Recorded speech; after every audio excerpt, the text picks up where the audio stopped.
রাতে রাতে বন্ধুরা একটা নতুন কেক ভিডিও, এটা ম্যাঙ্গো কেকের ভিডিও। তোমরা কেমন করে বানাতে পারো সেটা দেখালাম। স্পঞ্জটাকে 3টে লেয়ারে কেটে নেওয়ার পরে তারপরে কিছুটা ক্রিম বিট করে নেওয়ার পরে, এটা 1 পাউন্ড কেক।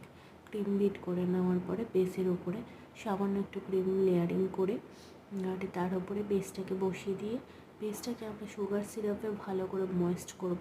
তারপর কিছু পরিমাণে ক্রিম দেবো। ক্রিম দেওয়ার পরে ম্যাঙ্গো ক্রাশ দেবো।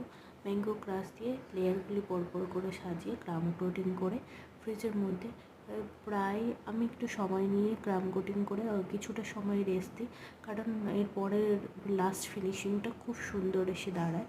তোমরা নেক্সট ভিডিওটা তো মানে শর্ট ভিডিও, এটা নেক্সট ভিডিওতে আমি দেখাবো কেকের লুকটা কেমন এসে দাঁড়িয়েছে। Thank you.